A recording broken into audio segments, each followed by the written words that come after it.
Buenas tardes. Ahí está, muy bien. Hola, Simenita. Ya.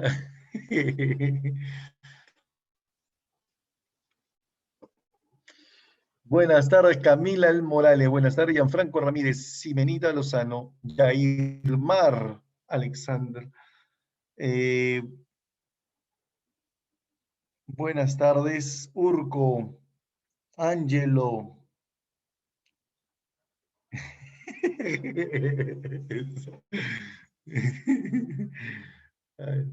¿Qué tal? ¿Todo bien? Espero que se esté yendo todo bien en sus hogares. Es importante siempre, pues, no mantener la salud para que todo les vaya muy, muy bien, ¿ya? Eh, Vamos a tener hoy día un momento interesante. Hablaremos del sector público, ¿ya? Vamos a hablar del sector público. Hay una diapositiva que se ha creado, pues, ¿no? En la cual nos va a explicar un poquito acerca del sector público, ¿ya? Ok,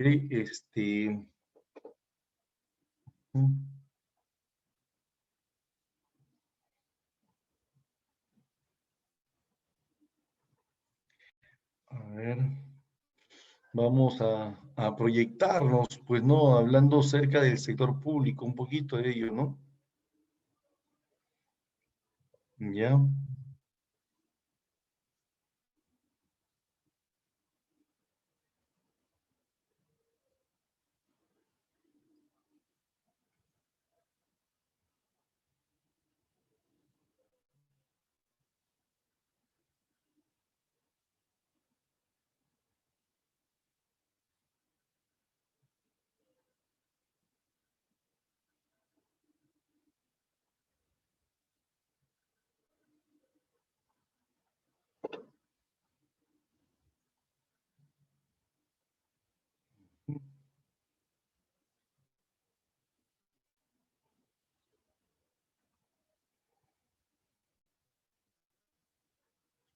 bien,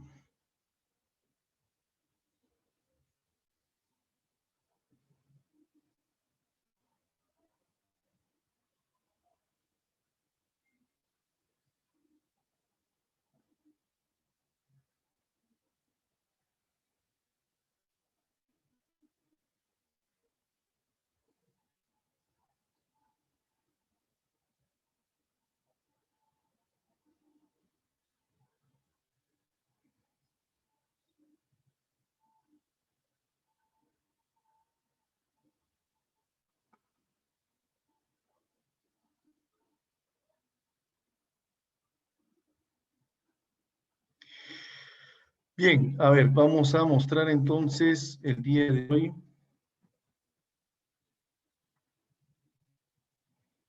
nuestra clase,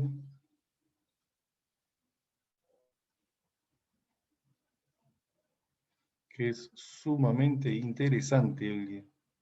¿Ya? Hoy día vamos a tener una clase súper interesante.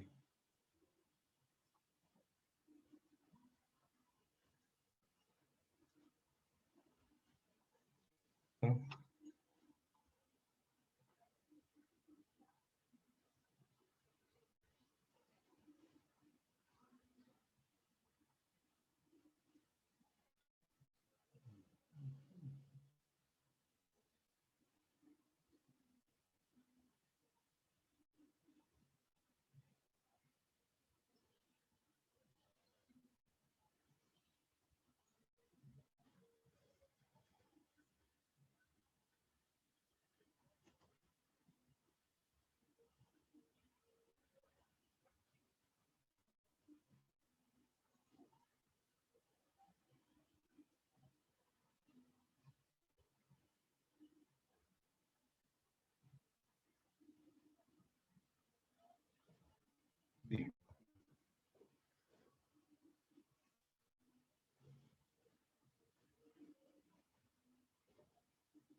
Vamos a esperar.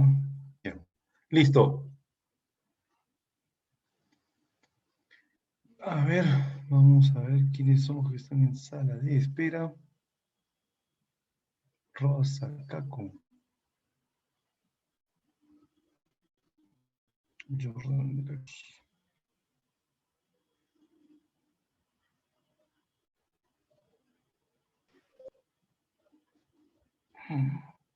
Ya. Buenas. Bien, ahora sí.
Bien, ahora sí. Entonces vamos a empezar una vez. Vamos a compartir mi pantalla para poder observar el videíto motivador del día.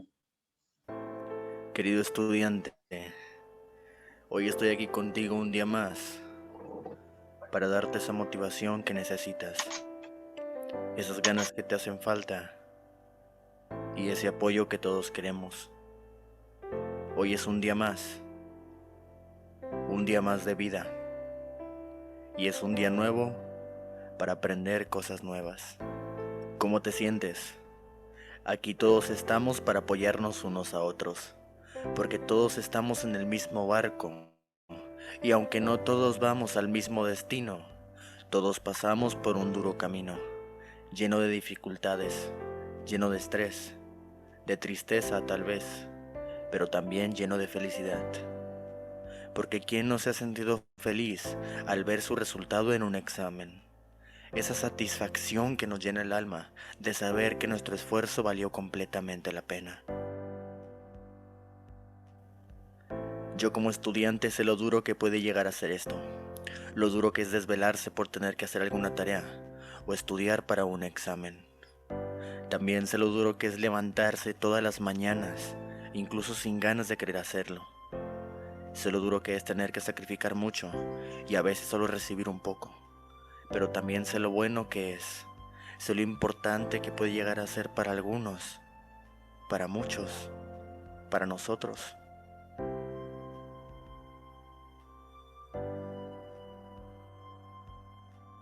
Casi todas las personas tenemos sueños, pero no todos luchamos por ellos. Algunos los vemos muy lejos, los vemos muy difíciles o incluso hasta los llegamos a ver imposibles. Pero con esa mentalidad, ¿cómo esperas lograr algo si tú mismo eres el que te está impidiendo alcanzarlos? No te rindas, no te dejes llevar por un simple error, por un simple fallo, porque créeme que tendrás muchos de ellos, pero es ahí donde tienes que levantar la mirada, ver al cielo y recordar que tú tienes todo lo necesario para seguir adelante. Sí, fallaste. ¿Y qué? Nadie es perfecto. Todos tenemos aquí una segunda oportunidad, pero de ti depende aprovecharla o simplemente dejarla ir. Te diré algo que probablemente ya sabes, pero te lo repetiré de todas formas. Tú puedes conseguir todo lo que te propongas. Todo. Da igual lo que piensen los demás. Al fin y al cabo lo importante es que tú estés orgulloso y que estés un 100% seguro que vas a conseguirlo.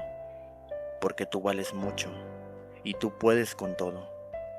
Desgraciadamente la vida es muy corta para rendirse, así que siéntate, respira, relájate y piensa que lo que estás haciendo es por algo bueno. Es por eso que tú deseas, porque tú decides si quieres cambiar tu mundo o quieres cambiar el mundo. Solo cree en ti, atrévete a soñar y encuentra tu grandeza, porque al final de todo, el último minuto también tiene 60 segundos. Y tú tienes todo el tiempo del mundo. Échale ganas a la vida, que sé que vas a lograrlo. Ánimo.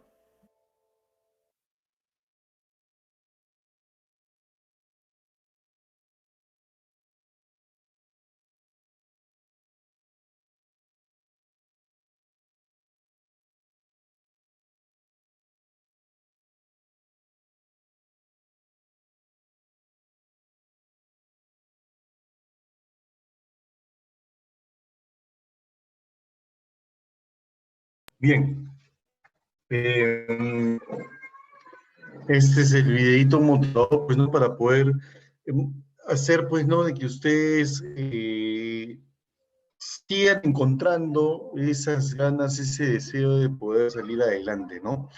De poder saltar ese paso de que tanto nosotros necesitamos para poder lograrlo, ¿no? ¿Ya?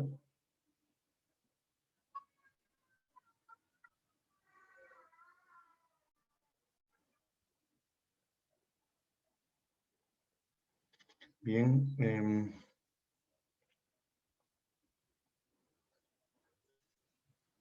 A ver.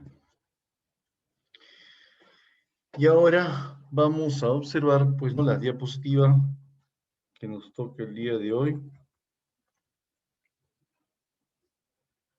En esta quinta semana.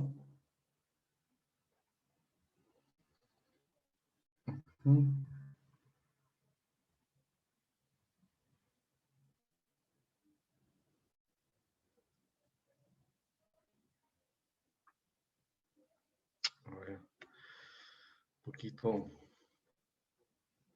lentita mi computadora.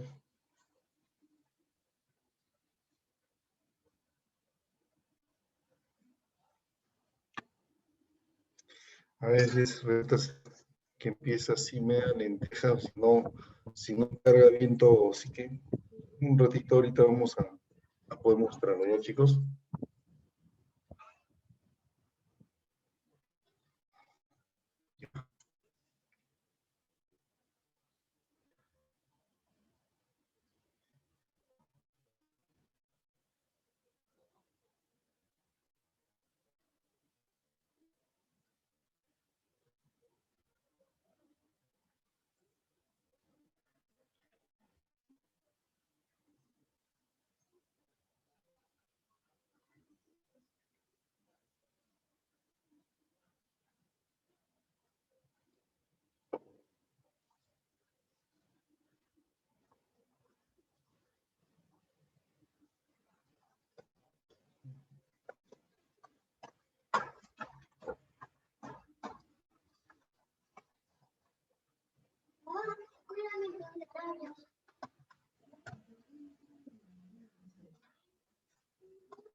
Ahora compartimos la pantalla y aquí está. Listo.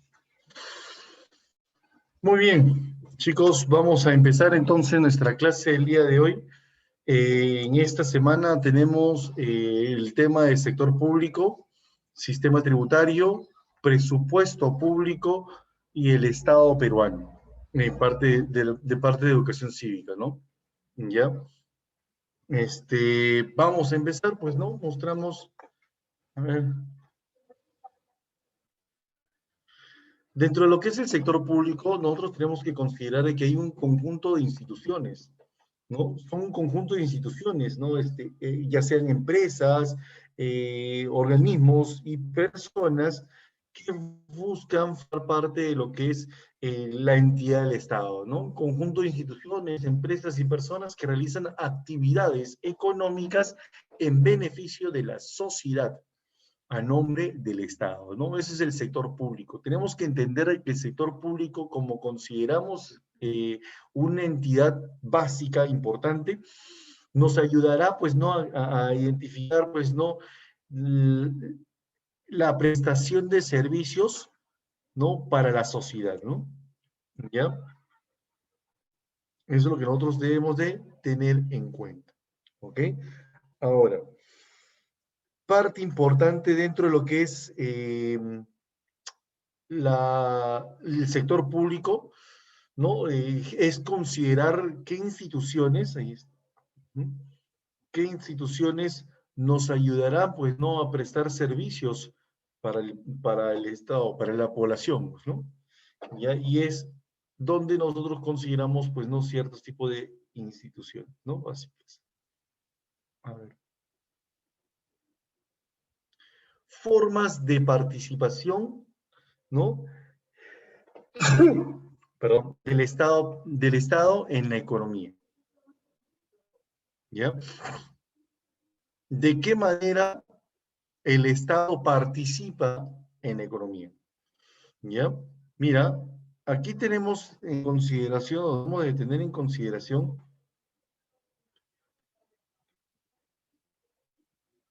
¿ya?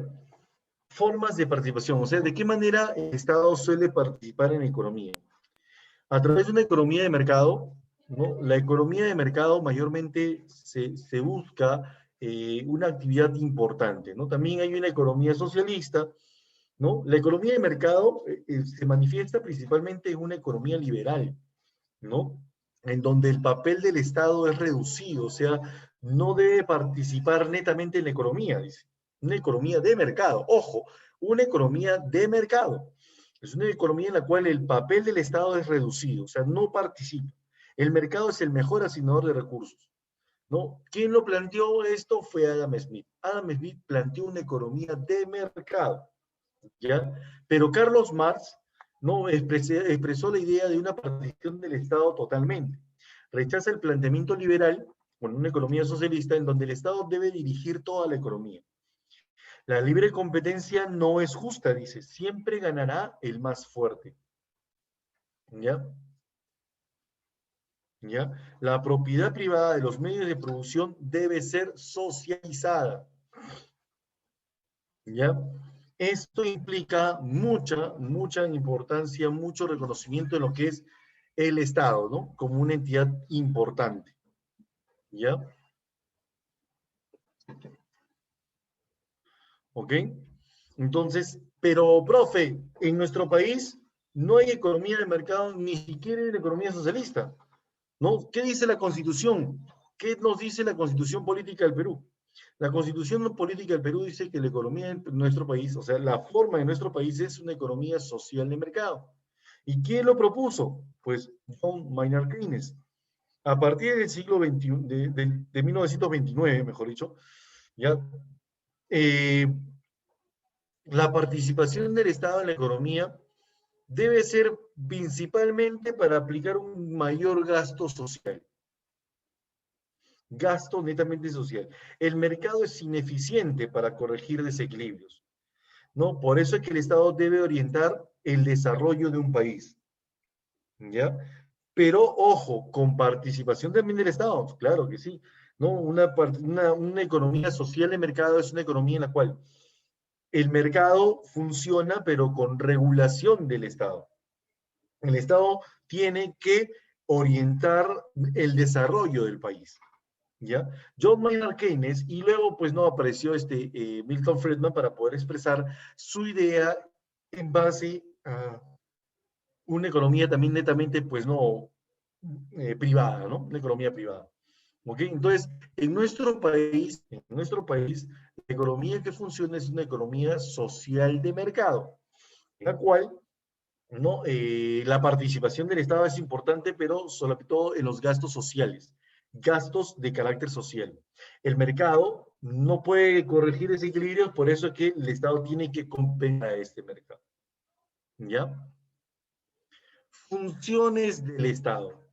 Cuando hablamos de funciones del Estado, estamos hablando, pues, ¿no?, de dos tipos de funciones importantes. La función proveedora. ¿Qué significa función proveedora? ¿Qué es lo que vemos en la imagen?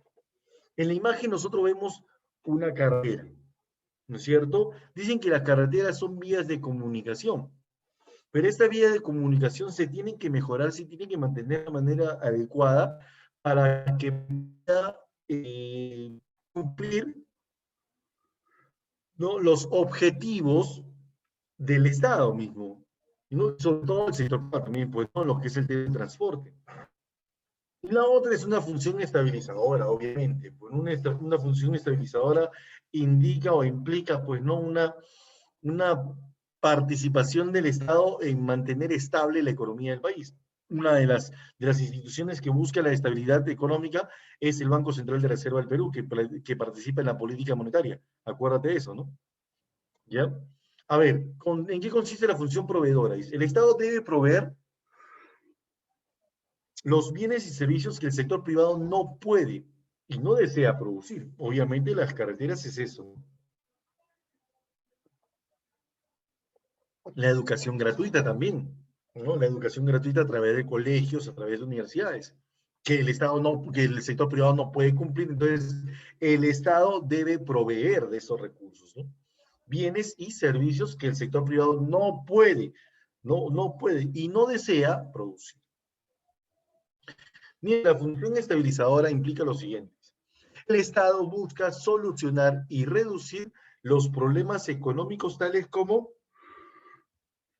la inflación, el desempleo, la recesión, etcétera, ¿no? Por eso es que debe buscar mantener la estabilidad económica. El Ministerio de Economía y Finanzas busca mantener la estabilidad a través de su política fiscal.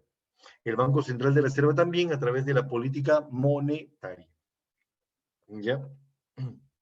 Otras funciones son la función redistributiva y la función reguladora. ¿En qué consiste la función redistributiva? Dice, mira, busca reducir la desigualdad económica entre la sociedad, ¿no?, durante el cobro de impuestos. Ahora, mediante, ¿no? Debemos entender de que el Estado genera recursos a través de tributos, ¿ya? Y con esos tributos, con esos ingresos que genera el Estado, tiene que distribuir esos recursos en diferentes tipos de actividades que busquen más que todo el bienestar general.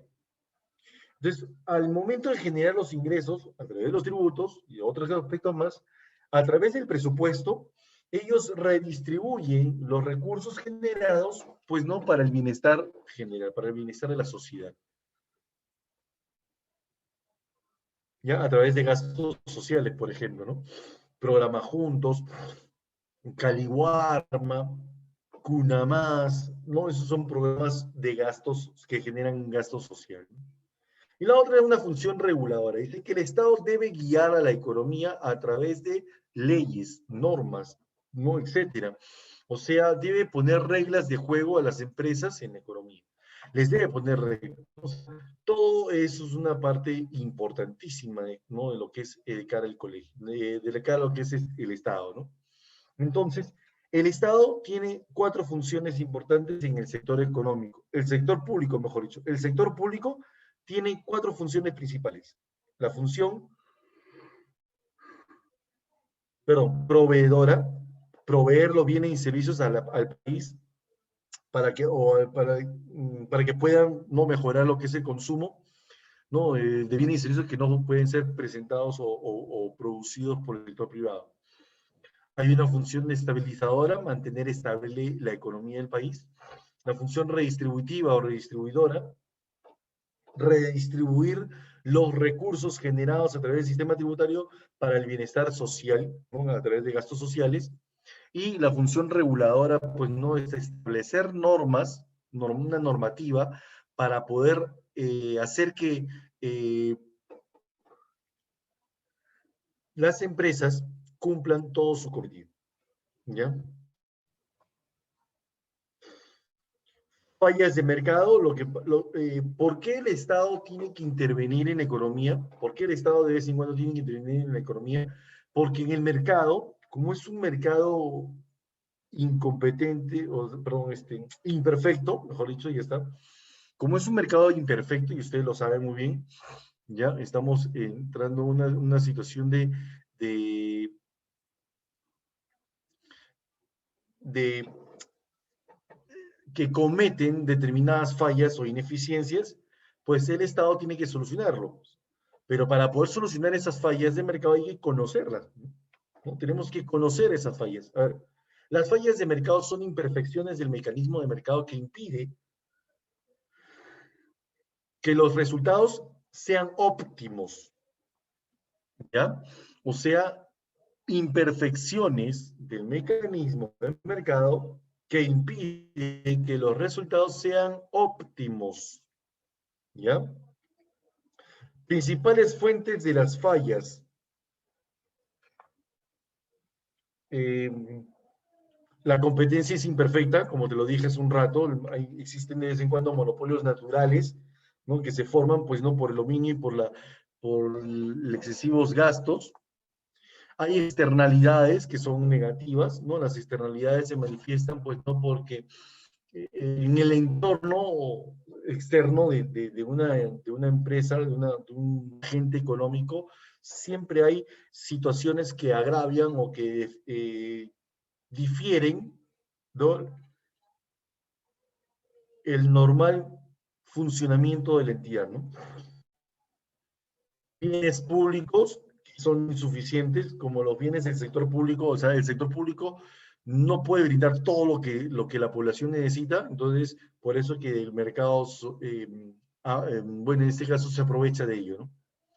Y la información que brinda es imperfecta, no es asimétrica, no brindan informaciones adecuadas a toda la población. Entonces, estas son las fallas de mercado, pues, no, que se generan, ¿no? De suma importancia, ¿no? ¿Ya? Aquí vamos a hablar de cada una de ellas, ¿no? Por ejemplo, la información es imperfecta, la información asimétrica, dice. Se da la situación en la que un comprador y un vendedor tienen informaciones, sí, pero es diferente, ¿no? Sobre una misma transacción, ¿ya? Bienes públicos, dice, cuando bienes están disponibles gratis, las fuerzas de mercado que normalmente distribuyen los recursos están ausentes, ¿no? O sea, si el sector público, los bienes que ofrece el sector público son gratuitos, eso difiere mucho la participación de mercado, ¿ya? Cuando un bien no cuenta con un precio asociado adecuado, los mercados no pueden asegurar que el bien es producido y es consumido en las cantidades apropiadas. En tales casos, la política dicho fallos, ¿no? El monopolio natural es un caso particular de los monopolios en el cual una empresa puede producir toda la producción del mercado con un costo menor, ya que si hubiera varias empresas, ¿no? Compitiendo, obviamente, ¿no? Y las externalidades, pues, no son efectos colaterales generados cuando se llevan a cabo diferentes tipos de actividades productivas. Hay externalidades positivas y hay una externalidad negativa. ¿Cuándo es positiva? Cuando la externalidad es positiva, cuando los beneficios para cuando existen beneficios para los agentes externos. O sea, cuando beneficia al agente externo, ¿no? Por ejemplo, ¿qué pasaría si voy a crear un parque zonal al frente de un barrio, ¿no? Eso beneficia, ¿no? Beneficia a la población, al barrio, porque es parque, es un ambiente puro, no sano, ¿no? Y le genera ese bienestar, ¿no? Además, la población tiene espacio abierto como para poder practicar deporte o hacer alguna actividad recreativa, ¿no? Por eso que a veces las empresas o los lugares donde se realiza una actividad económica tienen que buscar una externalidad positiva, ¿no? En cambio, la externalidad negativa es negativa cuando esto genera perjuicios para los agentes, o sea, es algo negativo, ¿no? Imagínate construir un grifo gasolinero en medio de casas, ¿no? No puede haber, dice, ¿no? O en medio, al costado de un colegio, dice, ¿no? No puede existir una gasolinera, ¿no? Al costado de un colegio, ¿no? Eso está prohibido, dice, ¿no? ¿Por qué? Porque afecta a la población, ¿no? Además, dice que también no puede haber una tienda de licores al frente de un colegio, tampoco, pues, ¿no? ¿Por qué? Porque si abro una tienda de licores, a los alumnos les genera algo negativo, ¿no? Un perjuicio negativo. Entonces, esas son externalidades negativas, lo que se debe prohibir, pues, ¿no? En el sector privado, ¿ya?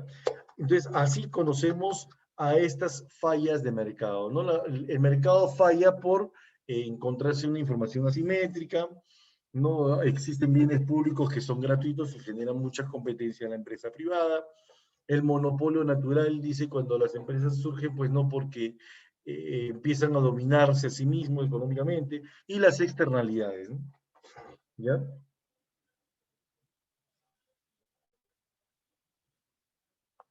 Organismos reguladores del Estado. Profe, ahí están, ¿no? Sí, así es. Son organismos descentralizados encargados de la función reguladora. Ellos son los que van a regular el sistema empresarial, ¿ya? Surgen en los años 90, a partir de la liberalización de los mercados, en el cual se vio que muchos sectores de la economía pasaron a manos de inversionistas privados, ¿no? O sea, con la Constitución del 93, ¿ya? OCIPTEL regula, pues no, acuérdate que es lo que regula OCIPTEL, ahí está, ¿no? Organismos reguladores da OCIPTEL, que se creó en 1994, ya es una entidad pública descentralizada encargada de regular y supervisar el mercado de servicios públicos de telecomunicaciones, ¿no? Todo lo que es telefonía, ¿no? Reclamos o denuncias también a las empresas de televisoras, etcétera, ¿no? OCIPTEL. SUNAS, Superintendencia Nacional de Servicios de Saneamiento, ¿no? Fue creado en 1996. Es un organismo público descentralizado, ¿no? Que tiene como función normal, regular, supervisar y fiscalizar la prestación de los servicios de saneamiento, cautelando una forma imparcial y objetiva de los intereses del Estado y los inversionistas del usuario, ¿no? ¿Ya? O Sinermin fue creado en el año 2007, ¿ya? Antes era Ocinerg, nada más, ¿no? Ocinerg, nada más existía. Ahora existió Ocinernin, ¿no?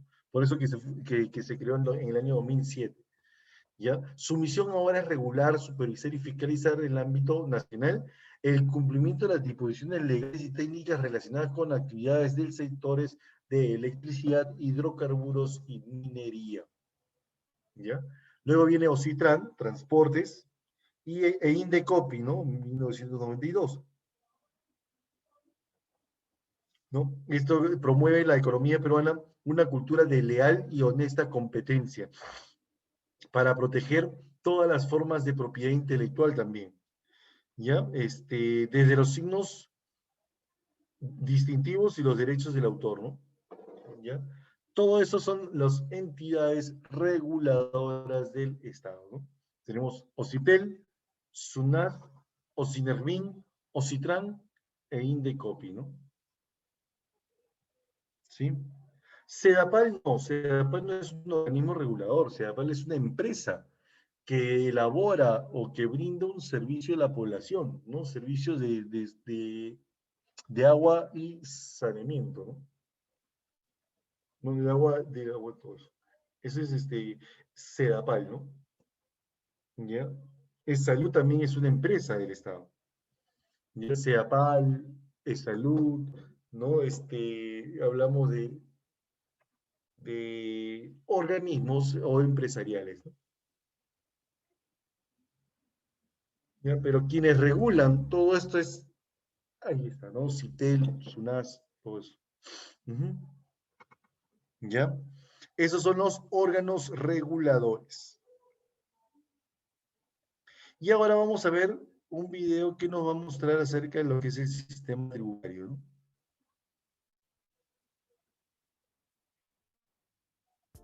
Un saludo enorme. Después de algunas semanas nuevamente traigo un tema académico. Se trata del sistema tributario y hoy veremos qué aborda esta estructura, algunos de los elementos más importantes y los principales tributos que existen. Espero lo disfruten.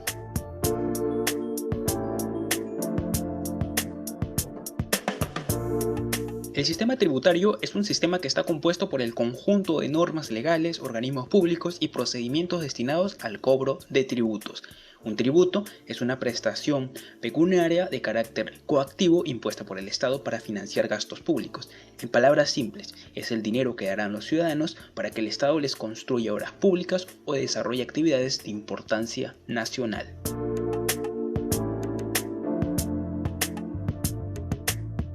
El sistema tributario tiene tres elementos básicamente: la administración tributaria, que estará en manos de la Superintendencia Nacional de Aduanas y de Administración Tributaria, más conocida como la SUNAT, y por las municipalidades. La SUNAT, por un lado, gestionará los tributos para el gobierno central, y las municipalidades las gestionarán para los gobiernos locales. Las normas tributarias que se encargarán de dirigir jurídicamente las relaciones en este ámbito. Es importante saber que el sistema tributario se basa en el principio de legalidad. Esto quiere decir que los tributos se crean, modifican o derogan exclusivamente por ley o decreto legislativo.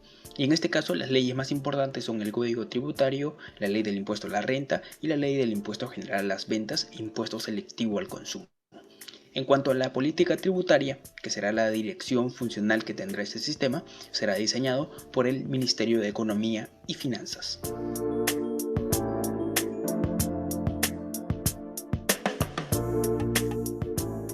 Existen tres tipos de tributos. En primer lugar se encuentran las tasas, los cuales se pagan como consecuencia de la prestación efectiva de un servicio público individualizado en el contribuyente. Es decir, genera un beneficio directo e instantáneo, pero individual. Por ejemplo, cuando pagamos por el abastecimiento de agua. En otras palabras, si no usamos el servicio, no pagamos. Este tributo a su vez se divide en tres: los arbitrios, que son tasas que se pagan por la prestación de un servicio público; los derechos, que son tasas que se pagan por la prestación de un servicio administrativo público; y las licencias, que es la autorización para realizar una actividad en particular, como por ejemplo ejercer la medicina.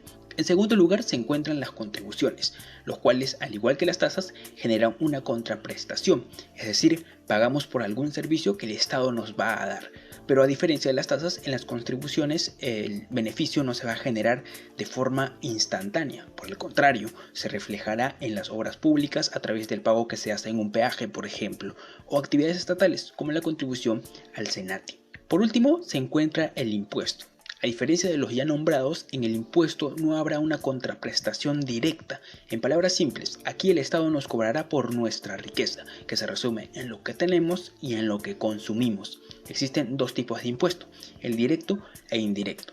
Se dice directo porque grava la riqueza de una persona de forma inmediata. Por ejemplo, el impuesto a la renta grava las utilidades que obtenemos, el impuesto predial grava nuestras posesiones inmuebles y el impuesto vehicular, que grava la propiedad que tenemos sobre un vehículo.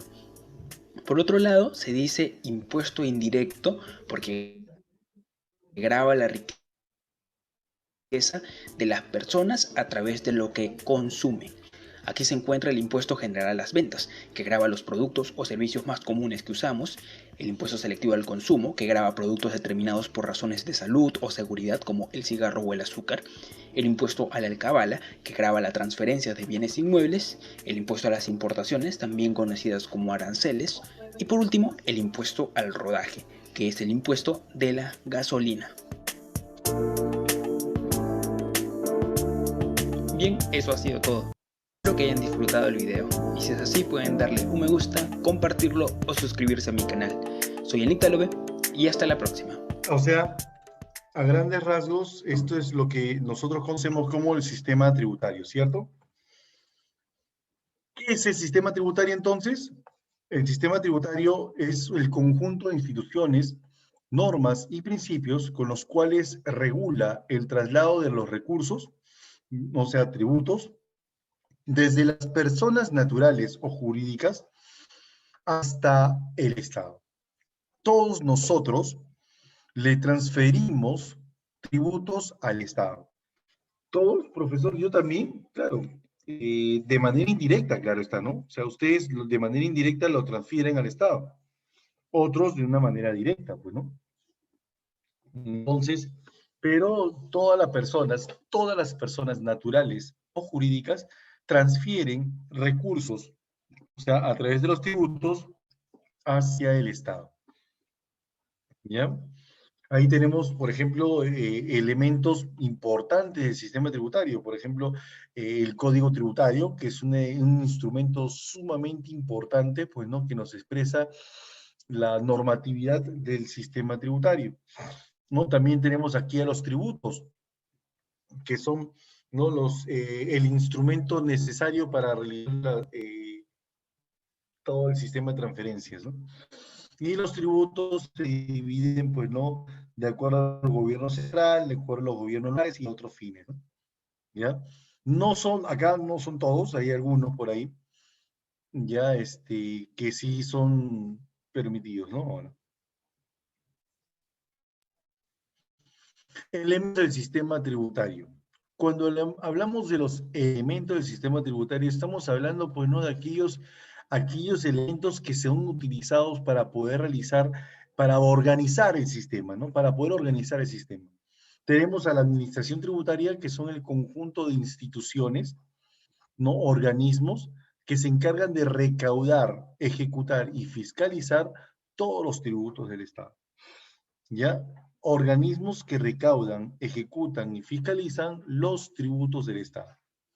¿Ya? ¿Cuáles son esos organismos? Tenemos, pues, ¿no? A la SUNAT, ¿no? Que es la Superintendencia Nacional de Aduanas y Administración Tributaria, o sea, absorbido a las aduanas desde el año 2002, desde el año 2002 se absorbió, ¿ya? Y las municipalidades, que son las que administran los tributos de los gobiernos locales. SUNAT administra, ojo, SUNAT administra, no cobra, no, SUNAT no cobra, ¿ya?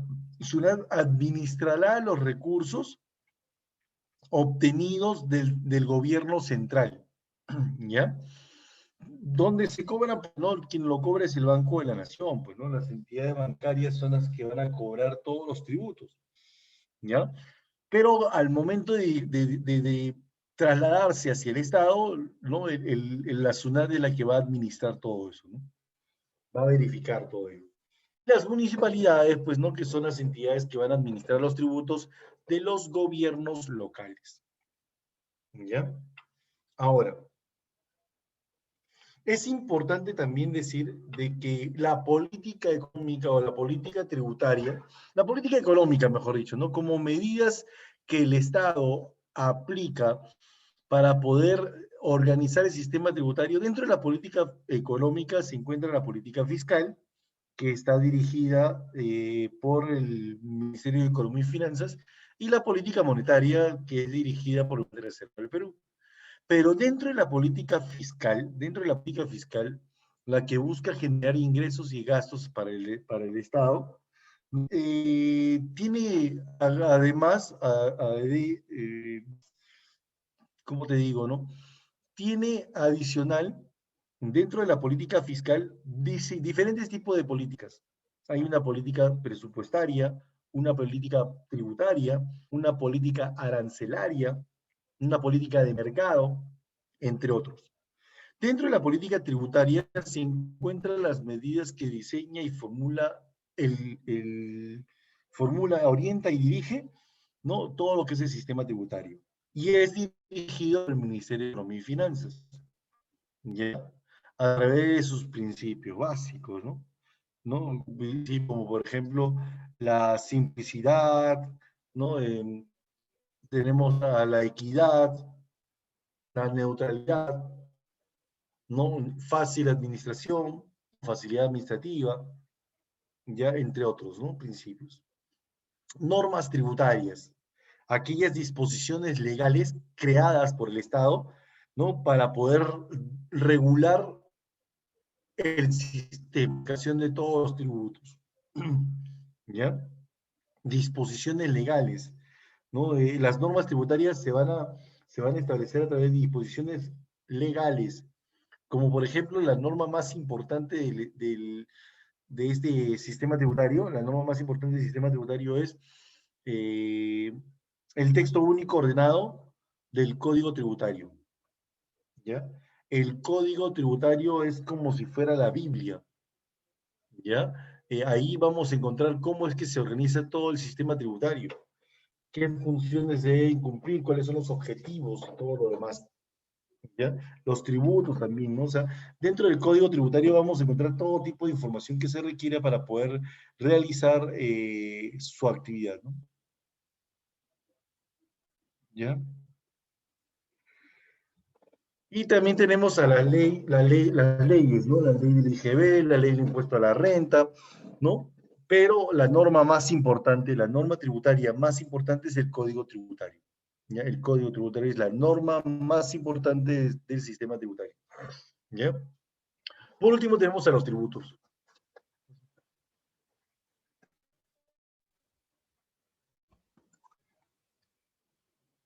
Por último tenemos a los tributos.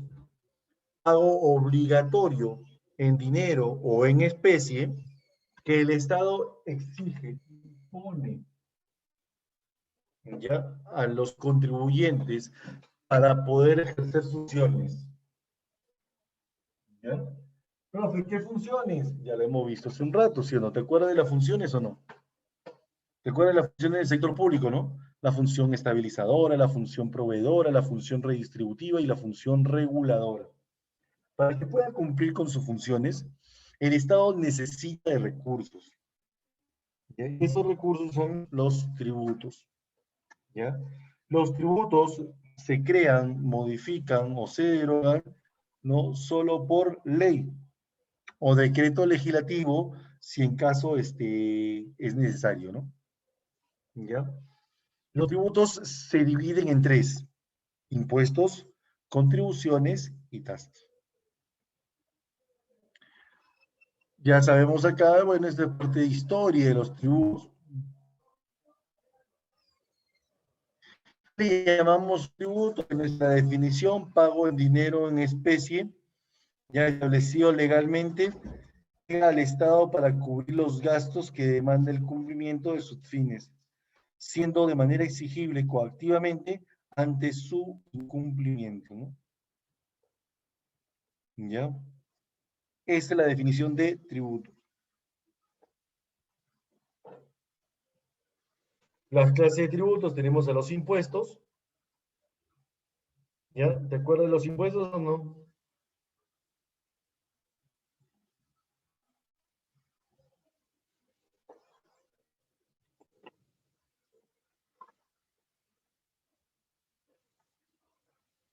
Los impuestos, a ver, ¿cuál es la característica que los diferencia de los demás?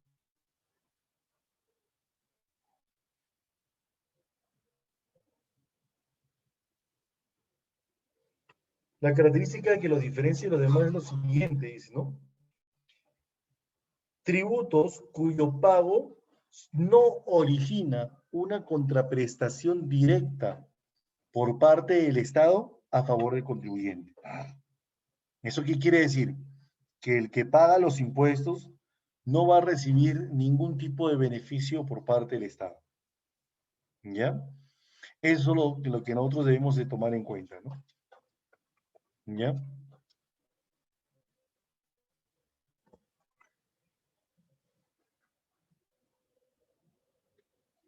Los impuestos se van a dividir en dos: directos e indirectos. Cuando hablamos de impuestos directos, los impuestos directos son aquellos que afectan directamente a los ingresos o a las propiedades o patrimonio de los contribuyentes. ¿Ya? Debemos tener en cuenta que los impuestos directos, ¿ya? Los impuestos directos se generan, ¿no? Se pagan directamente al Estado de aquellas personas, o bueno, ya sean naturales o jurídicas, que realizan una actividad y que generan un ingreso. ¿Ya? Profesor, nosotros ninguno no pagamos impuestos directos, ¿no? Así es, ninguno de ustedes pagan impuestos directos. Los que pagan son los que trabajan, o los que tienen propiedades, ¿no? Por ejemplo, si yo trabajo en cualquier tipo de actividad, ¿no? Cualquier tipo de actividad, genero ingresos, voy a pagar un impuesto a la renta, ¿ya? Si yo tengo una vivienda a mi nombre, ¿ya? Una vivienda a mi nombre, un local o un departamento a mi nombre, yo tengo que pagar un impuesto a patrimonio predial a las municipalidades, ¿no? Pero si yo tengo un vehículo, un automóvil, de repente una moto lineal, o de repente una camioneta o algo por el estilo, ¿no? Y es nueva, recién me la acabo de comprar, pues tengo que pagar un impuesto al daño vehicular también a las municipalidades. El impuesto a la renta se paga al Estado directamente, pero los impuestos, el impuesto predial y el impuesto patrimonio vehicular se le paga a las municipalidades o gobierno local, ¿ya? Mientras que los impuestos indirectos son aquellos pagos que afectan al nivel de producción,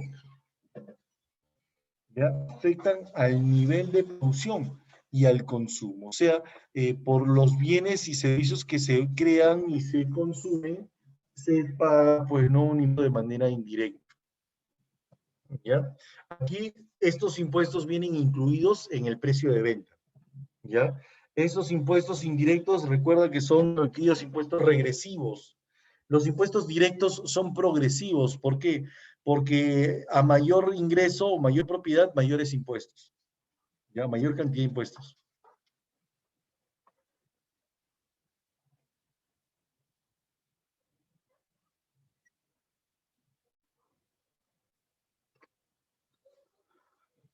¿Ya?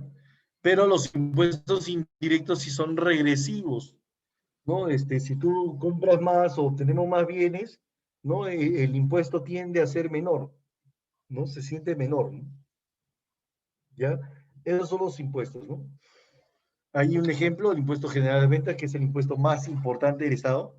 Es el más importante del Estado porque es el que le genera el 50% de los ingresos del Estado, ¿ya? Y es un impuesto que se paga, pues, no por todos los productos que se compran, ¿no? El impuesto selectivo al consumo, que es el tercer impuesto más importante del Estado, el tercero, ¿ya? Eh, Se paga, pues, no por los productos, por el consumo de productos superfluos o de tercera necesidad. Alcohol, bebidas alcohólicas, mejor dicho, podemos hablar de golosinas, de automóviles, de la gasolina, los perfumes, las joyas, los entre otros, ¿no? Son productos de tercera necesidad, ¿ya?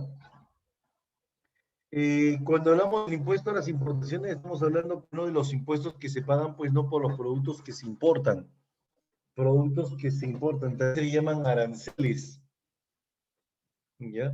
El impuesto de alcabala, al impuesto de alcabala es el impuesto que grava las transferencias de inmuebles, la transferencia de un inmueble.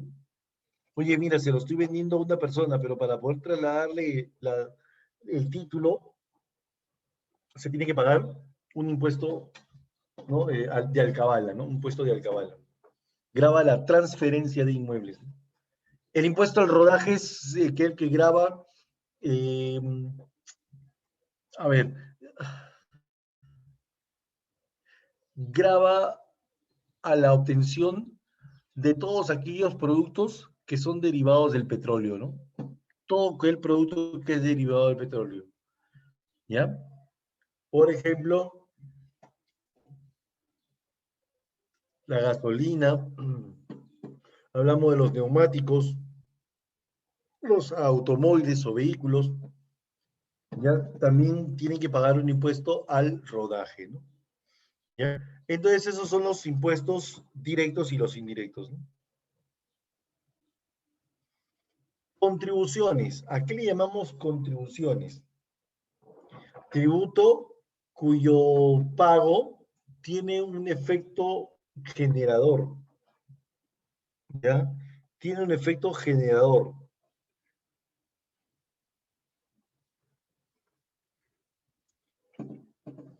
Pero ¿generador de qué, profesor? De beneficios derivados de alguna actividad, pues no, una actividad estatal, ¿no? Por ejemplo, podríamos decir, pues, ¿no? De que las contribuciones se pagan, pues, ¿no? Por algunos beneficios sociales que se tienen, ¿no?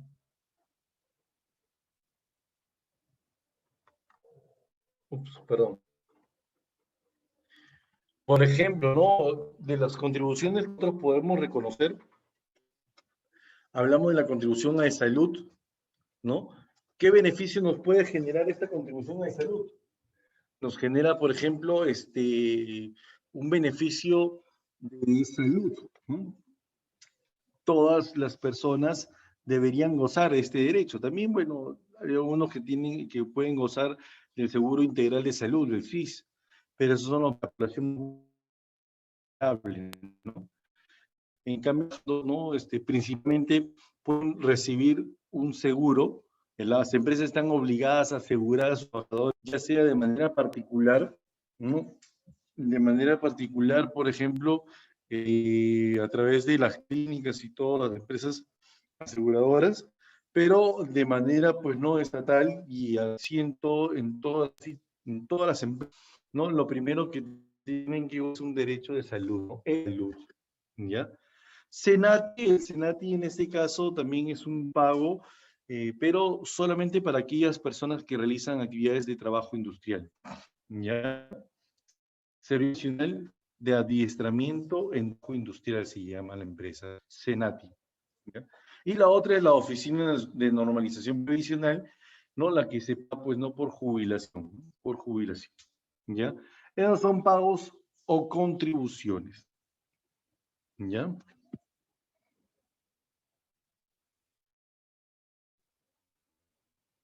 Por último, tasas. Tributo cuyo cumplimiento genera la prestación efectiva de un servicio público individualizado, ¿ya? Al contribuyente por parte del Estado, definitivamente, ¿no? O sea, ¿en qué momento se pagan tasas? Cuando tú estás a punto de recibir un servicio del Estado, ¿ya? Un servicio público individualizado,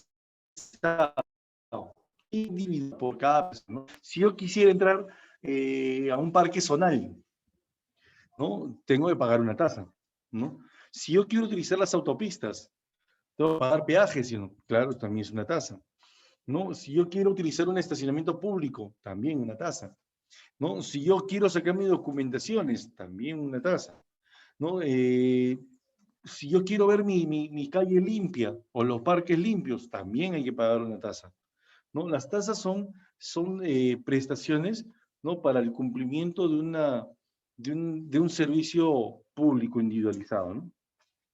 ¿Ya? Que por el pago de una tasa, un contribuyente recibe un beneficio directo e inmediato, ¿no? Inmediato. En cambio, las contribuciones no es inmediato, ¿no? Este tipo de contribuciones son pagos que se efectúan a favor de las personas, pues, ¿no? Para que puedan obtener en un determinado momento un servicio, ¿no? Un beneficio. Las tasas se dividen en tres: arbitrios, licencias y derechos, ¿no es cierto? ¿Se acuerdan de los arbitrios o no? Sí, profesor, ahí está, pues. Claro. Todos los pagos que se realizan por el mantenimiento o prestación de un servicio público. Por ejemplo, limpieza pública, ¿no? Seguridad ciudadana, ¿no? Hablamos de alumbrado público. Todos esos son servicios que presta el sector público, ¿no? A través de las municipalidades. Los arbitrios se pagan a las municipalidades y son pagos trimestrales, ¿ya? Las licencias son aquellos pagos que se dan por la obtención de una autorización específica para realizar una actividad de provecho particular. Por ejemplo, quiero manejar mi vehículo, licencia de conducir. Quiero abrir un local, una tienda, una peluquería o un centro cualquiera, ¿no? Licencia de funcionamiento, ¿ya? Quiero construir mi casa o un segundo piso, tercero, no sé. Licencia de construcción, ¿ya? Las licencias se pagan a las municipalidades, ya, por motivos de provecho particular, ¿no? ¿Ya? Por último, tenemos a los derechos. Los derechos son pagos, ¿no?, que se dan, pues, no por uno, por la prestación de un servicio administrativo público, ¿no? Que puede ser, por ejemplo, un servicio administrativo puede ser la documentación, ¿no? Mi duplicado del DNI. Oye, quiero sacar mi pasaporte, también, ¿no? Esos son derechos, trámites, servicios administrativos, servicios burocráticos, ¿ya? Y también puedo pagar un derecho, pues, no por el uso o aprovechamiento de un bien, ¿no?, público. Por ejemplo, el uso de las autopistas, los peajes, es un derecho. El examen de admisión, derecho de examen de admisión, ¿no? El derecho de entrar a los parques zonales, ¿no? Los baños siempre limpios públicos, entre otros, ¿no? Esos son los derechos. Tenemos acá una información acerca de la SUNAT, ¿no? La Superintendencia Nacional de Aduanas y Administración Tributaria, ahora se le llama así. Es una institución pública descentralizada del sector de economía y finanzas, creada, pues, ¿no?, por ley 24829 y conforme a su ley general aprobada por el decreto legislativo número 501, dotada de personería jurídica, derecho público, patrimonio propio y autonomía administrativa, funcional, técnica y financiera, ¿no? ¿Ya? Esto fue creado recién en el año 2002, ¿no? ¿No? Absorbió a las aduanas. ¿Cuál es la finalidad de la SUNAT? Administrar, fijar, recaudar los tributos del gobierno nacional, ¿no?, del gobierno central, facilitar las actividades económicas del comercio exterior, así como inspeccionar el tráfico de personas y medios de transporte, todo el sector aduanero también, ¿no? Administrar y controlar el tráfico internacional de mercancías y recaudar tributos aplicables, aranceles, ¿ya? Proponer la reglamentación de las normas tributarias y aduaneras y participar en su elaboración también, ¿no? Y proveer los servicios a los contribuyentes a fin de promover y facilitar el cumplimiento de sus obligaciones tributarias. Todo lo que tiene que ver con el sector no tributario del país. ¿Ya? Esto es lo que nosotros conocemos o consideramos como el sistema de SUNAT, ¿no? SUNAT, la finalidad de SUNAT. ¿Sí? Por último, tenemos aquí el impuesto a la renta. ¿Se acuerdan de las categorías o no? Aquí un análisis de las categorías, ¿no?, importantes, ¿no?, de este impuesto a la renta, ¿no? ¿Ya? La renta de primera categoría, ¿no? Su origen es el capital, o sea, de acuerdo a los bienes que yo poseo, que son importantes para la producción, ¿ya? Que me va a generar un ingreso, claro está, ¿no? Personas naturales, ¿no? O sea, los que pagan estos tipos de impuestos son personas naturales, no son empresas, ¿ya? ¿Para qué tipo de actividades? Arrendamiento o subarrendamiento de bienes muebles o inmuebles, así como las mejoras de los mismos. O sea, si yo de repente alquilo vehículos o alquilo una casa o alquilo un terreno, alquilo un local, ¿no? Son alquileres o arrendamientos de bienes, muebles o inmuebles. Y yo voy generando ingresos y por esos ingresos tengo que pagar un impuesto a la renta de primera categoría, ¿no? ¿Ya? La segunda categoría se manifiesta, pues, no por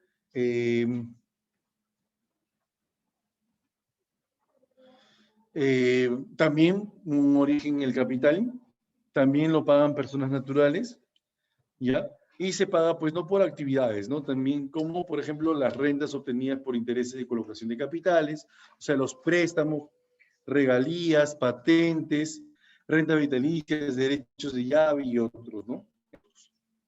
¿Ya? Tercera categoría, renta de tercera categoría. Por capital más trabajo. Es decir, lo pueden pagar tanto personas naturales o jurídicas que tengan en sí actividades como, por ejemplo, que sean derivadas de actividades comerciales, industriales, servicios o negocios. O sea, si yo me dedico a tener una actividad empresarial, comercial, ya sea una empresa comercial, una tienda, un local comercial, industrial, actividad productiva, prestación de servicios, ¿no? De negocios, ¿no? Entonces, yo estoy ejerciendo ese tipo de actividades. Por ende, tengo que pagar un impuesto a la renta de tercera categoría. ¿Ya? La cuarta y la quinta categoría es por origen de trabajo. Si yo genero ingresos por trabajo, ¿no? La cuarta categoría lo pagan las personas naturales que realizan actividades de ejercicio individual, actividad profesional independiente, ¿no? ¿Ya? Y la quinta categoría son las empresas, pero se lo descuentan a los trabajadores, ¿no? Por rentas, por trabajo dependiente, ¿no? Dependiente, ¿ya? Eso es en cuanto a los impuestos a la renta, ¿no? Las categorías, todo eso, ¿no? Es importante siempre saber estas categorías porque también suelen venir en examen de admisión, muchachos, ¿ah? No se olviden, ¿ya? Muy bien, y ahora para entrar al tercer tema tenemos que conocer un poquito acerca del presupuesto público. Veamos el video.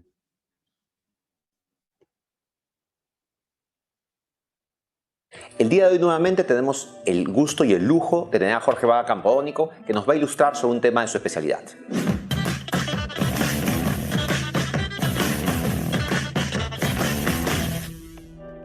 Muchas gracias, Jorge. Ahora vamos a explicar algunos conceptos relacionados con algo que lo estamos viviendo ahora, que es el presupuesto de la República. El presupuesto de la República se hace todos los años, pero es un concepto que es necesario que el televidente lo tenga claro. Cuando hablamos de presupuesto, estamos hablando de un supuesto gasto y un supuesto ingreso que va a tener el gobierno para el próximo año. Por lo tanto, estamos hablando de suposiciones. Y por lo tanto, la elaboración de un presupuesto parte necesariamente de supuestos macroeconómicos. ¿Qué supuestos macroeconómicos son claves para la elaboración del presupuesto?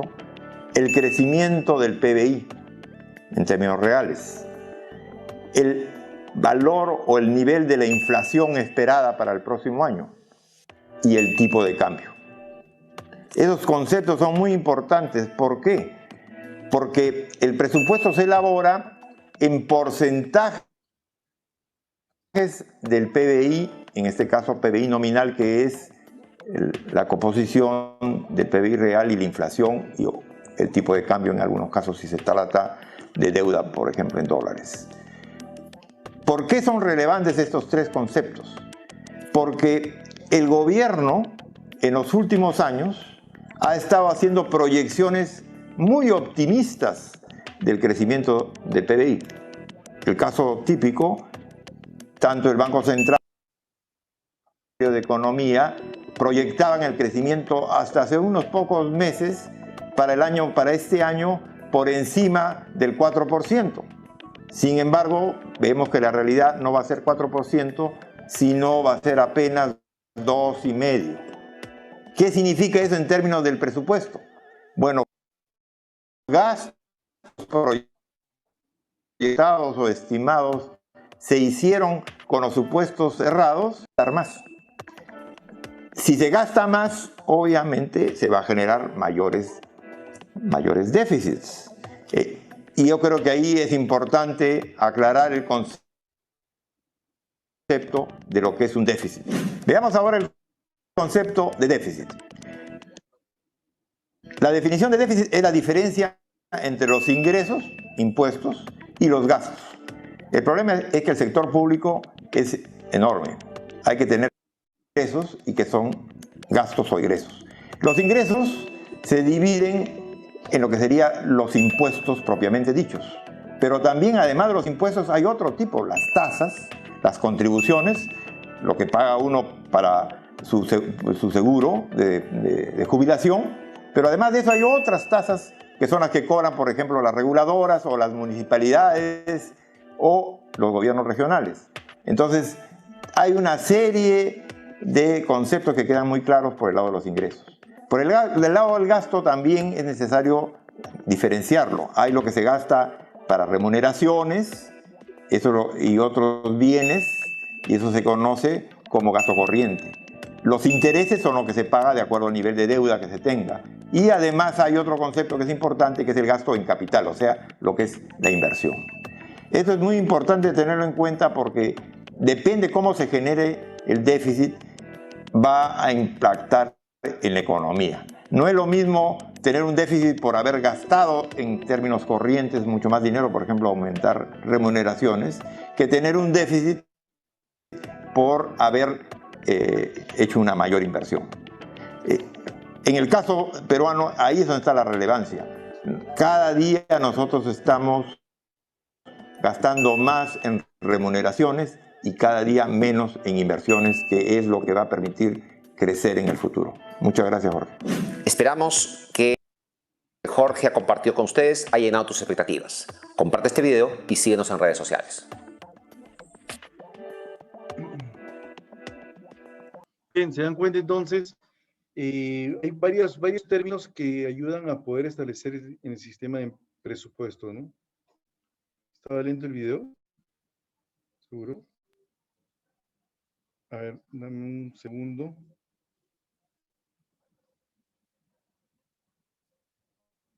¿No?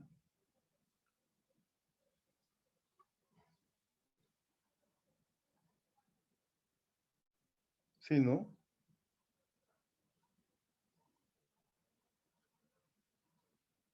Mi internet está muy bien. ¿Lo han podido observar bien, chicos?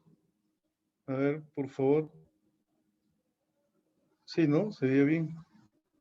Ya. De repente tu internet ha bajado un poquito.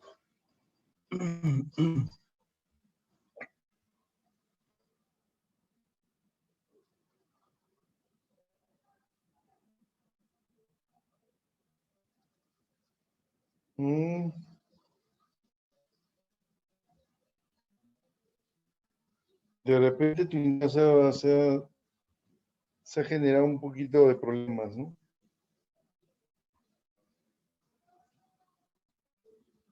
Bien, continuamos. ¿A qué le llamamos presupuesto público? Constituye un instrumento de gestión. Recuerda, cuando hablamos de presupuesto público estamos hablando de un instrumento de gestión, ¿ya? Del Estado, ¿ya? Que le permite lograr sus objetivos y metas, ¿ya?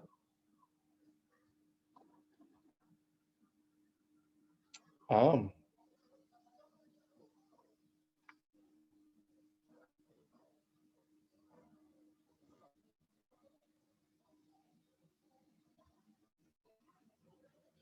seguro tú, no sé, no habrá captado muy bien el video.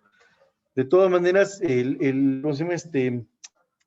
Bueno, está grabando esta clase y por ende lo puedes observar después, ¿ya? Bien. Como le estaba diciendo, el puesto público constituye un instrumento de gestión del Estado.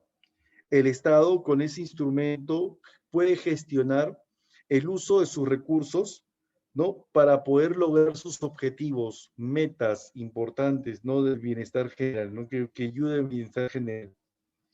Es la expresión cuantificada, o sea, en montos monetarios, conjunta y sistemática de todos los gastos a atender durante el año fiscal, durante un año, ¿no? Básicamente, por cada una de las entidades que forman parte del sector público. Ojo, actualmente van a distribuir los recursos por las entidades del sector público. Aquí no tiene nada que ver el sector privado, ¿ya? Y refleja los ingresos que financian dichos gastos, ¿ya? ¿Por qué es importante el presupuesto público? Uno, porque nos ayuda, nos guía, ¿no? a emplear sistemáticamente los recursos del Estado, ¿ya?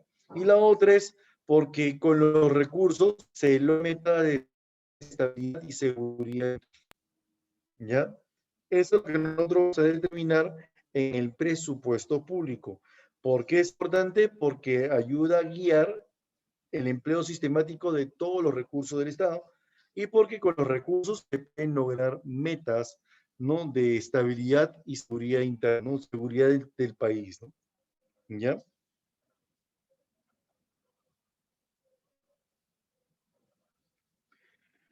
El presupuesto se establece a través de principios de carácter presupuestario. Por ejemplo, el equilibrio presupuestal. Dice que el presupuesto debe estar efectivamente equilibrado. Según la Constitución Política del Perú, no, el presupuesto se puede aprobar siempre y cuando se encuentre en equilibrio, ya, o sea que los gastos calcen con los ingresos, ¿no? Claridad.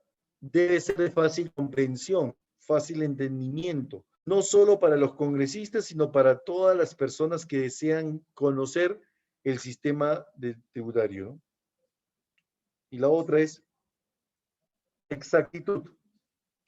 Los datos deben ser exactos.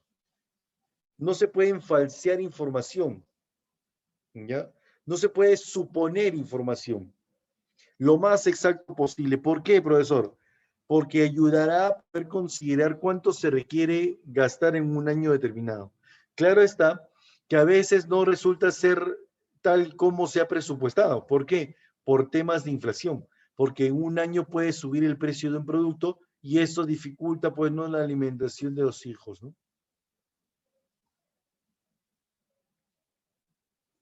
¿Ya?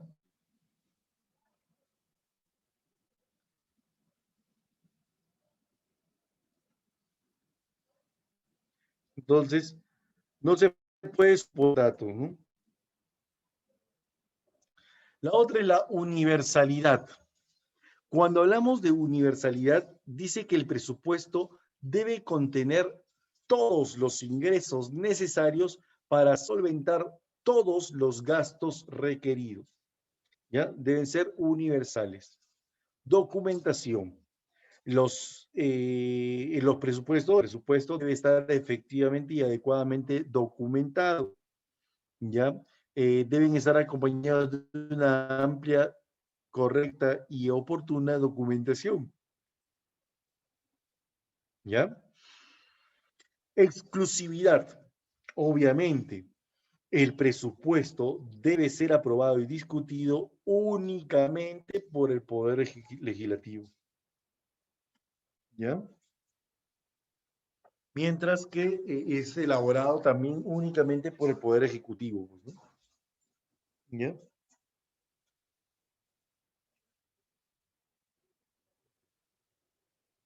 Y es publicado en el diario oficial El Peruano, ¿no? Todo esto es importante establecer en el país, ¿no? Proceso presupuestario. Necesitamos considerar de que el presupuesto, para que pueda ser elaborado adecuadamente, tiene que cumplir con una organización, ¿ya? Y en esta organización implican etapas que ayuden a la elaboración de este presupuesto. Primera etapa, la programación. En esta etapa, chicos, nosotros vamos a elaborar, pues, ¿no? Una estimación de todos los ingresos y gastos que se pueden realizar, ¿no? En base a lo que indica el Estado, ¿ya?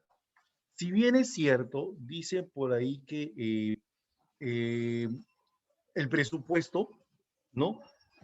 Tiene que ser iniciado y elaborado, pues, ¿no? Por el Poder Ejecutivo. Dentro del Poder Ejecutivo existen instituciones o entidades que se encarguen de la elaboración y planificación de dicho documento.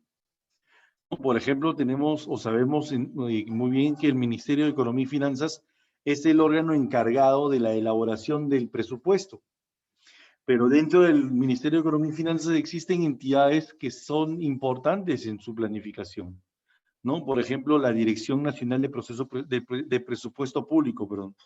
La Dirección Nacional de Presupuesto Público es el encargado de la planificación y la programación de todas estas estimaciones.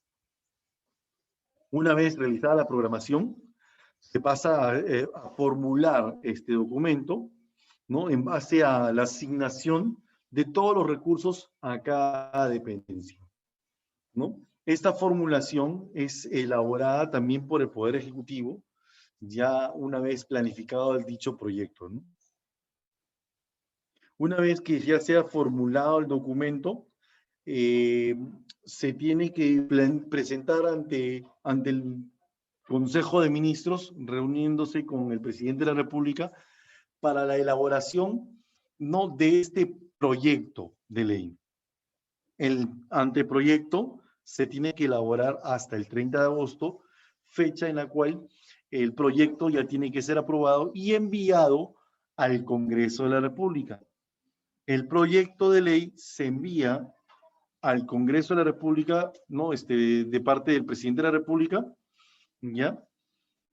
Y este Congreso tiene que encargarse de su aprobación, ¿no? La ley de presupuesto se aprueba el 30 de noviembre, ¿no? Luego se envía al Presidente de la República para que la promulgue, ¿no? Se promulga este documento y se envía, ¿no? al Estado, al diario oficial peruano, para que la publique, ¿no? Adecuadamente. Al día siguiente, o sea, el 1 de enero del año siguiente, se empieza a ejecutar. ¿Ya? El Ministerio de Economía y Finanzas empieza a destinar, ¿no? los recursos necesarios de acuerdo al presupuesto aprobado, ¿no? ¿Ya? Aquí se concretan todo el flujo de ingresos y gastos previstos en el año, ¿no? Durante su ejecución, dicho presupuesto tiene que ser controlado, la ejecución del presupuesto tiene que ser controlada, ¿no? Es la Contraloría General de la República la que se encarga del control, ¿no? de estos recursos, ¿no? Y su evaluación respectiva también, ¿no? O sea, básicamente esas son las etapas del proceso presupuestario, ¿ya? Las etapas del proceso presupuestario. Pero, es necesario reconocer también que en este proceso también hay una forma de trato, ¿no? ¿Cómo es el ciclo? ¿No? ¿Cómo se realiza este ciclo presupuestario? Vamos a empezar por la elaboración del proyecto. El anteproyecto de ley se elabora, ¿no? Hasta el 30 de agosto y es realizado, pues, ¿no? por el Poder Ejecutivo, ¿no? Dirigido, pues, ¿no? por el Ministerio de Economía y Finanzas y encargado a la Dirección General de Presupuesto Público, como te lo dije hace un rato, ¿no? La Dirección General del Presupuesto Público se encarga de la elaboración del documento, del plan, ¿no? Este plan, ¿no? Presupuestario es entregado al Ministerio de Economía y Finanzas. El Ministerio de Economía y Finanzas convoca al Consejo de Ministros. Una vez convocado el Consejo de Ministros, el Poder Ejecutivo aprueba este proyecto, ¿no? El proyecto de ley se enviará al Congreso de la República para que lo apruebe, ¿no? El Congreso aprueba la ley, ya aprueba el proyecto y ya lo transforma en ley, ¿no? Hasta una fecha máxima del 30 de noviembre, ¿no? ¿Ya? Dicha aprobación enviará luego al Presidente de la República para que la promulgue y luego la publican en el Diario Oficial del Peruano, ¿no? Para su respectiva ejecución, ¿no? Será ejecutado el 1 de enero hasta el 31 de diciembre y su control legal está a cargo de la Contraloría General de la República. Este es el ciclo presupuestario, ¿no? O sea, cómo se planifica, cómo se realiza este tipo de actividades, ¿no? ¿Ya? La estructura del presupuesto, cómo está estructurado en dos rubros básicos, ¿no? Los ingresos fiscales y los gastos fiscales. Saben bien que los ingresos fiscales no son todos los ingresos que el Estado va a generar en un periodo determinado, ¿ya? Se divide en 4: ingresos corrientes, que son permanentes; ingresos de capital, que son de inversiones; ingresos de transferencias a través de las donaciones; ingresos por financiamiento a través de los préstamos o endeudamiento externo, ¿no? ¿Ya? Mientras que los gastos fiscales son aquellos desembolsos que realiza el Estado, pues, no, para la planificación y la organización del sector público, ¿ya? se dividen en tres: gastos corrientes, que son los gastos permanentes, los gastos de capital, que son la inversión o infraestructura, y los gastos por servicio de la deuda, por el pago de la deuda pública, ¿no? Aquí hay un rubro que es importantísimo, dice, ¿no? En la Constitución Política del Perú dice que no se puede aprobar la ley del presupuesto si no hay una partida destinada al servicio de la deuda. Es importante y obligatorio, ¿no? Analizaremos ahora los ingresos fiscales. Los ingresos fiscales, como te lo dije, se dividen en cuatro. Ingresos corrientes son los ingresos que el Estado obtiene de una manera regular o constante, ¿no? Son los ingresos más importantes. Luego tenemos de que estos ingresos corrientes no alteran de manera inmediata la situación patrimonial del Estado, ¿no? No altera la situación, ¿no? ¿Ya? Y entre ellos tenemos a los impuestos, las contribuciones, las tasas. También podemos hablar de las reservas, ¿no? De contingencia o algo por el estilo, ¿no? ¿Ya? Esto es los ingresos corrientes. Ingresos corrientes, no te olvides: impuestos, contribuciones, tasas, rentas, multas, todo lo que el Estado va a generar siempre. ¿Ya? Ingresos de capital. ¿Cuándo hablamos de ingresos de capital? El Estado obtiene estos ingresos de una manera eventual, no es siempre, dice, no es siempre. Ello altera la situación patrimonial del país. Por ejemplo, si yo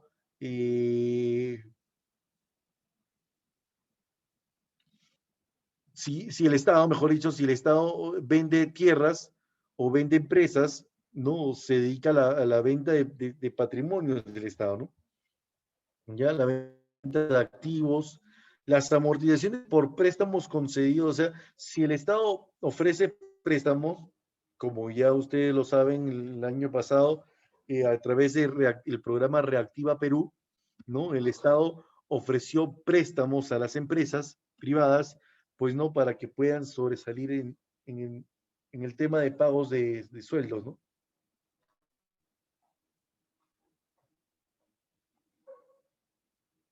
¿Ya?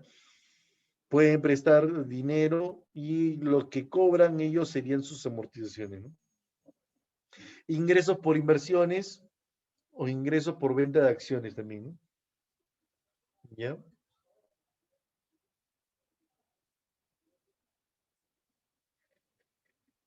Ingresos por transferencias. Cuando hablamos del ingreso por transferencias, estamos hablando, pues, no de un recurso financiero obtenido por el Estado y que no es reembolsable. ¿Qué quiere decir aquí? Que no es necesario que el Estado lo retribuya, ¿ya? Porque son provenientes tanto de otros gobiernos, instituciones, organismos financieros internacionales, como si fuera una donación, ¿ya? Aquí se puede establecer como donaciones, no es necesario retribuirlo, ¿no? ¿Ya? Financiamiento. Cuando hablamos de financiamiento, estamos hablando, pues, no de un servicio de créditos o préstamos obtenidos por el Estado. ¿Ya? El Estado solicita préstamos para poder financiar estos tipos de ingresos. Recuerda que los ingresos corrientes son permanentes, son de carácter permanente. Estos todos los años se van a efectuar. Los ingresos de capital dependen de la cantidad de entidades o empresas que tiene el Estado. Las transferencias de vez en cuando también, ¿no? Y si hay un faltante, pues no, en este caso se solicita un préstamo, ¿no? ¿Ya?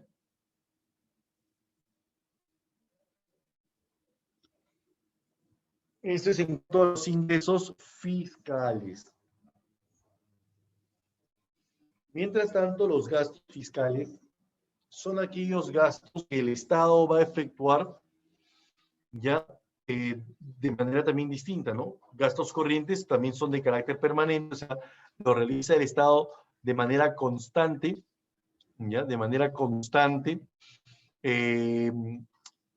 permanente, no son recuperables, ¿ya? Hay gastos que son de función, gastos por función del Estado, y hay gastos por transferencias también del Estado, ¿no?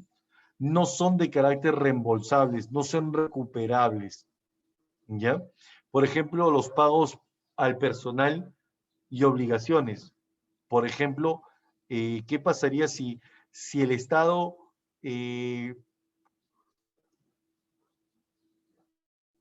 entidades solicita préstamos, ¿no? Perdón, tiene que pagarle a sus trabajadores, a su personal, todos los servidores públicos, ¿ya? Gastos previsionales, que son gastos que se prevén, como por ejemplo la jubilación, la ONP, la compra de bienes o armamentos, transferencias también, el Estado suele dar transferencias, suele dar donaciones. Ahora estamos hablando de los subsidios.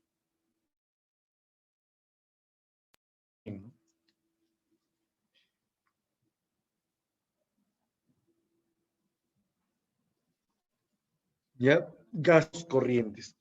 Los gastos de capital son aquellos desembolsos destinados al aumento de la producción. Buscan contribuir con un incremento constante, inmediato y futuro del patrimonio del Estado. Por ejemplo, gastos de inversiones, ¿ya? Gastos de infraestructura, ¿ya? Entonces, esos son gastos de carácter capital, no de carácter de inversiones, ¿ya?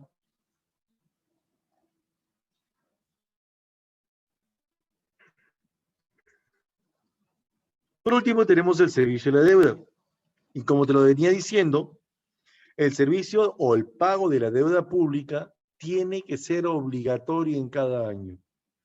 Ya el Estado determina el porcentaje de lo que son las compras, ¿no? De los pitufos, ¿no? Del servicio de la deuda, ¿no? Ya, esto incluye amortización, que es el pago de la deuda misma, más los intereses de la deuda.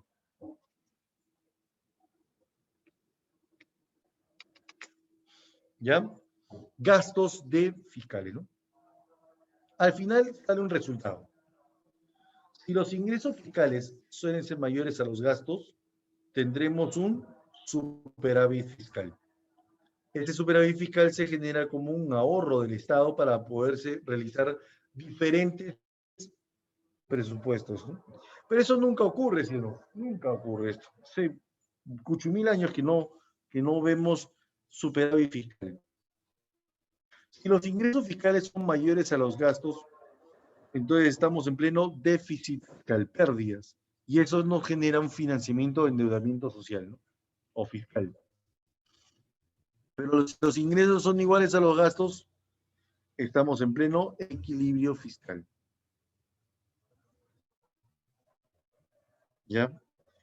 Ahora, los resultados del presupuesto se registran en un documento llamado Cuenta General de la República. Documento que es elaborado también, pues, ¿no?, por la Dirección General de Contabilidad Pública, ¿ya? Y es aprobado por el Congreso de la República, ¿ya? Esto es en cuanto a los resultados de la ejecución del presupuesto público, ¿sí? Esto es parte de lo que nosotros conocemos como el presupuesto público. Y como seguimos hablando de la parte del sector público, de actividades del sector público como son los sistemas tributarios, hablamos también del presupuesto público, ¿no? Ahora vamos a hablar acerca del Estado. Las sociedades humanas siempre se han organizado políticamente. En los tiempos modernos, ha primado la institución de un Estado para la convivencia pacífica y la defensa de sus ciudadanos. Pero primero, hablemos de qué se entiende por Estado.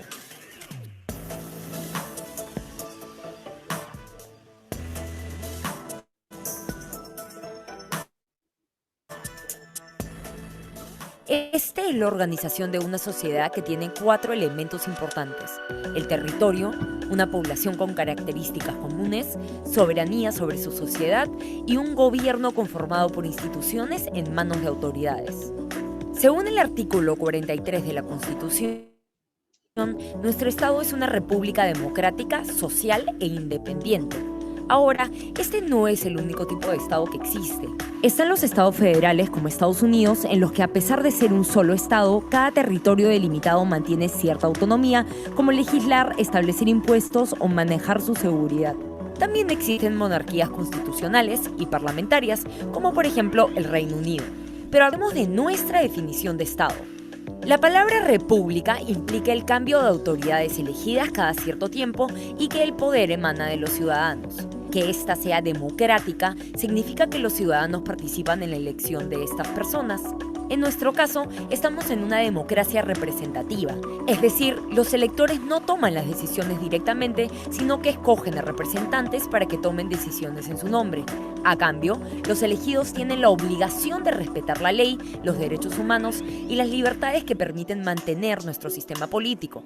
Es decir, no pueden hacer lo que les plazca ni romper las reglas de juego. De hecho, esta es la característica principal para ser considerado un Estado de Derecho. Cuando hablamos de un Estado soberano e independiente, significa que dentro del territorio peruano no hay nivel más alto de poder y a nivel internacional tampoco estamos subordinados a ningún otro Estado. En el Perú, el poder no se concentra en una sola institución. Siguiendo el principio de separación de poderes, concepto desarrollado en el siglo XVIII por el filósofo conocido como Montesquieu, contamos con el poder ejecutivo, legislativo y judicial para realizar las distintas tareas necesarias para mantener al Estado. A ellos se suman otros 10 órganos como el Tribunal Constitucional, que contrario a lo que se piensa, no es parte del poder. Son llamados organismos constitucionalmente autónomos. Estos funcionan con completa independencia de los poderes mencionados. Además, tenemos a los gobiernos regionales y locales que tienen autonomía para resolver asuntos dentro de su competencia. Esta división es muy importante, pues a pesar de que el presidente es considerado el jefe de Estado, los distintos poderes intentan lograr un equilibrio contrapesando las responsabilidades y obligaciones de cada uno. Sin un monopolio de poder, podemos evitar situaciones autoritarias que no respeten los derechos que nuestra Constitución defiende. Pero hablemos un poco de cada una de estas instituciones. En esencia, el Poder Ejecutivo, encabezado por el presidente, planifica y ejecuta las políticas de desarrollo a nivel nacional. Para esto, cuenta con la presidencia del Consejo de Ministros y otros 18 ministerios que se concentran en temas específicos, como por ejemplo educación o salud. Como contrapeso legislativo, es quien se encarga de reglamentar las leyes emitidas. Además, puede observarlas si es que no está de acuerdo con lo aprobado. Por otro lado, el Poder Legislativo, como su nombre lo indica, tiene como fin principal debatir y aprobar las leyes. Sin embargo, también ejerce control político sobre las demás autoridades. Por ejemplo, tiene que aprobar al Consejo de Ministros propuesto por el Ejecutivo. Asimismo, pueden abrir investigaciones a autoridades, incluyendo a los jueces, y sancionarlos si es que consideran que ha habido una infracción. Finalmente, el Poder Judicial es el encargado de administrar justicia y es a quien acudimos cuando la buscamos. Así, se encarga de que todos, ciudadanos y autoridades estatales, cumplan con las leyes vigentes. Pero, ¿para qué existe todo esto? Nuestra Constitución, texto legislativo de mayor jerarquía, asume como fin del Estado la defensa de la persona y el respeto de su dignidad. Así, pone al individuo y su libertad como el centro de toda decisión. Pero esto no sería posible sin algo llamado legitimidad. La legitimidad es, en términos simples, la aceptación y reconocimiento de los ciudadanos hacia sus leyes y su autoridad. Así, el Estado justifica su actuar en el poder otorgado y reconocido por la ciudadanía. Ahora, la Constitución no solo habla de la persona o delimita los poderes, también tiene un capítulo dedicado al régimen económico de nuestro país. Si quieres saber más sobre la relación entre estas reglas de juego y la economía, no te pierdas nuestro siguiente video. Con esto ya conocido el Estado peruano. Ya. Nuestra nación peruana jurídica y políticamente organizada sobre el territorio, ¿no? Nación jurídica y políticamente organizada sobre el territorio. Ese es el Estado peruano. Ese es el Estado peruano. Bueno, un Estado es una nación, es un conjunto, un grupo de personas que están organizadas jurídica y políticamente dentro de un determinado territorio. Eso es un Estado cualquiera. Pero el Estado peruano es la nación peruana, jurídica y políticamente organizada, ¿no? ¿Ya? Dentro de los elementos se encuentra, pues, ¿no?, la organización política, la organización jurídica, perdón, que es las normativas, ¿no?, el conjunto de leyes que regulan la organización y el funcionamiento del Estado y la sociedad, no son la Constitución única, la soberanía, que es la potestad que tiene el Estado para hacer que dentro de su territorio puedan imperar las leyes, puedan dominar las leyes y decisiones de su gobierno. La nación, ¿no? La nación, que son el conjunto de habitantes que reside dentro del territorio nacional, ¿ya? Y está regulado en la Constitución Política del Perú en el artículo número 52 de la Constitución, ¿no? Y por último tenemos el territorio, ¿no? El territorio es el espacio geográfico con el cual vive la nación. Es inalienable e inviolable.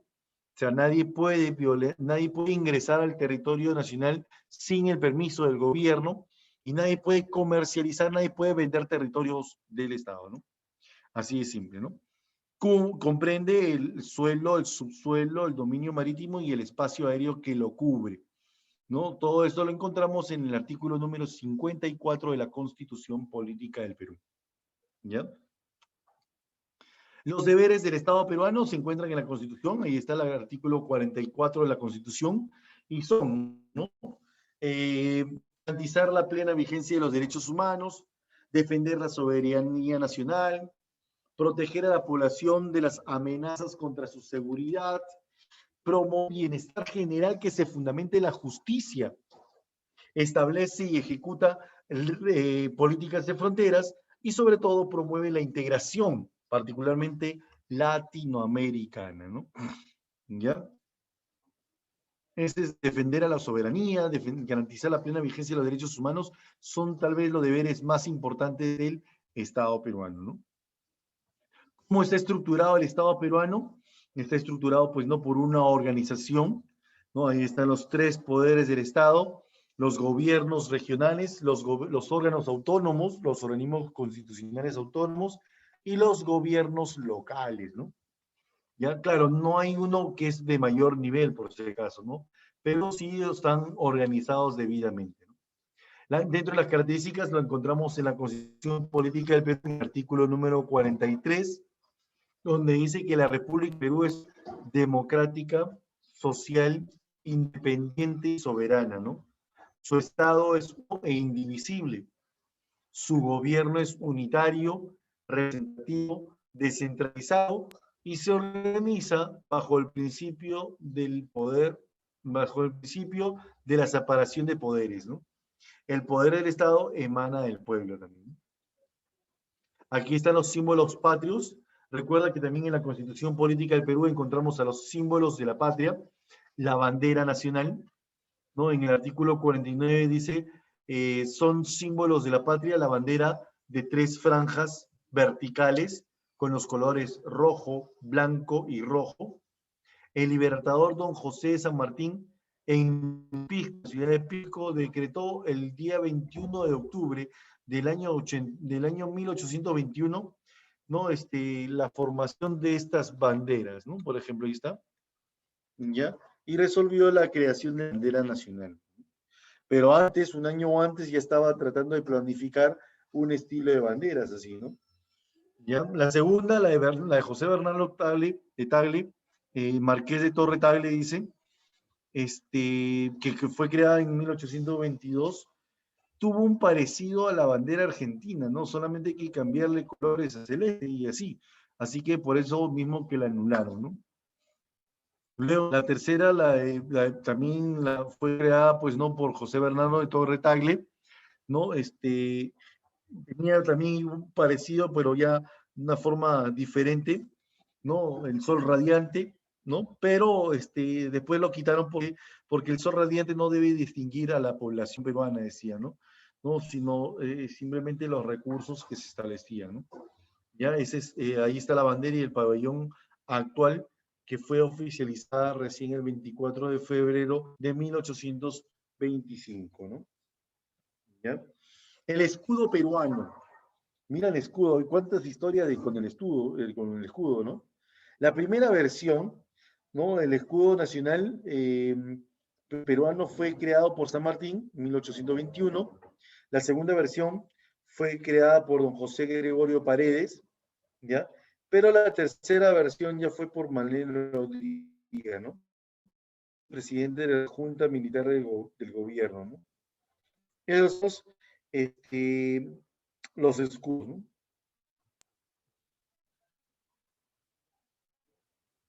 Y por último tenemos al himno nacional, ¿no? El himno nacional que fue jurada en la independencia el 28 de julio de 1821, ¿no? San Martín convocó a un concurso para la elección de esta marcha nacional del Perú, ¿no? Y fue muy importante el concurso, ¿no?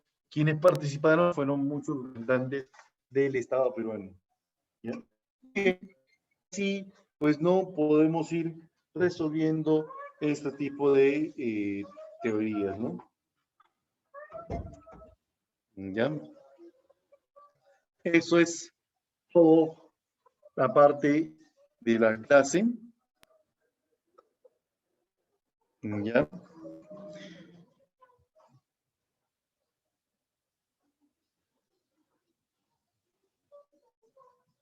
¿Ya? Ahora, mira, bien, justo bien. Mi amigo, ya vamos. Listo, chicos. Acaban de mandarle su formulario también.